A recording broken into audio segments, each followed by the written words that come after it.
के कुरा गर्नु तपाईँले प्रशासनलाई जानकारी पनि गराएको छु। त्यो नोट हुनु पर्यो। 90% खसेको ठाउँको नोट हुनु परेन के थेसीको नआबरे तपाईँले हजुरको त्यो प्रतिनिधि होला नि त नि प्रतिनिधि भनेको छु नि हामीले प्रतिनिधिको प्रतिनिधि होला प्रशासनले सुन्नु नपरेका 90% जो खसेको छ नि त्यो बुथ क्याप्चर हो। त्यो मौन भएर बस्ने कुरा मानिँदैन। त्यो नोट गर्नुहोस् त्यो कुरा 90% असममा छ। 90% छ असममा 90% 80% खसेको मानिँदैन।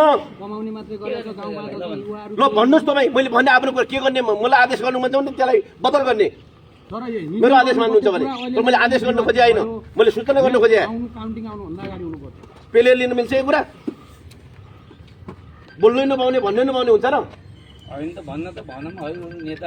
नोट गर्नुहोस् कोरोना रोक्नुहोस् भनेको छैन। नोट गर्नुहोस् कि 90% खसेको ठाउँमा प्रशासनदेखि के भयो त्यहाँ मान्छेसम्म हेर्नुहोस् 90% छ र यहाँ मान्छे असममा उपस्थिति। अनि यो चुनाव के चुनाव हो त नोट त गर्नु पर्यो नि निर्वाचनले प्रशासनले यो सर्वदलीय पनि बुझ्न त पाउनु पर्ला नि। यो होइन कि म असहयोग गर्न खोजिराखेको छैन। यहाँ सम्मानित नेतृत्व हुनुहुन्छ मभन्दा त सबै सम्मानितै हुनुहुन्छ प्रशासन छ मैले सबैलाई सम्मान गर्छु तर बोल्छु कि असममा 80% खस्ने वडा बुथ केन्द्र कुनै छैन।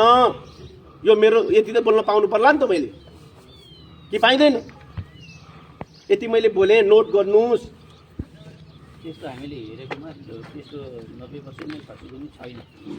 हामीसँग रेकर्ड आएको छ होइन हामी 80 भने 80% मा तलमाथि भयो 80% भने यो अचाक्ली अराजकता प्रजातन्त्रमाथिको अपमान मतदातामाथिको अपमान हो। यो नोट चाहिँ हुनुपर्छ।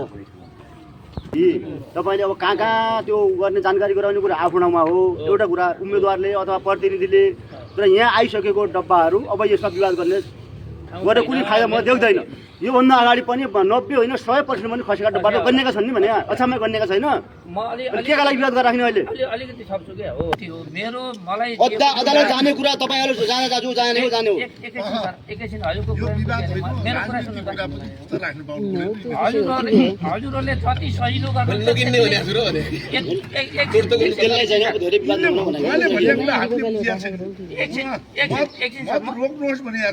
एकैछिन होइन बुझ्यो रोक्नुहोस् भन्नुभएको छैन। हजुरहरूले जति सजिलो गर्नुहुन्छ मलाई केही छैन।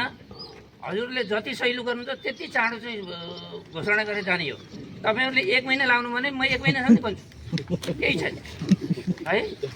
अब म चाहिँ फेरि प्रत्येक बुथमा कहाँ चाहिँ 90% खसेर कहाँ 100% खसेर मलाई त्यो सरोकार छैन। मलाई बाक्सामा जति आछ त्यो गन्ने हो निष्पक्ष रूपमा गन्ने हो। कसैको अनुहार हेर्नु छैन कसैको के गर्नु छैन कसैले केही छैन।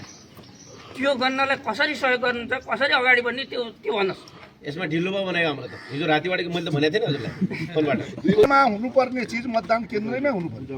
एजेन्टको सही छ कि छैन छाप छ कि छैन लाहा लाग्यो कि लागेन बन्द गर्यो कि गरेन मतपत्र कति बाँकी रह्यो कति छैन जो त्यो त्यहाँ टुङ्गिनु पर्ने कुरा। त्यहाँभन्दा अगाडि मतदान केन्द्र तोक्ने विषय सर्वदलीय पहिले गर्ने हो। अहिले मतदान केन्द्रका बारेमा त्यहाँ त जो त्यो एजेन्टले सही गरेको कुरा अहिले हामीले यहाँ गरेर त छैन। यो आइसक्यो त्यहाँबाट सम्पूर्ण प्रक्रिया गाउँबाट आएर यहाँभित्र घाटगद्दी भइसक्यो। यहाँभित्र पनि तालचाल आइसक्यो यहाँ पनि तालचाल आइसकेको छ। अब मतगणना गर्ने बेलामा अब फेरि सुरुबाट जाउँ भन्ने भने राम्रो हुँदैन। त्यस कारणले अब ती खोलेका आएका बट्टाहरू खोल्ने हो गन्ने हो। गन्नका लागि ती को सदर हुन् को पदर हुन् त्यसका लागि हो यो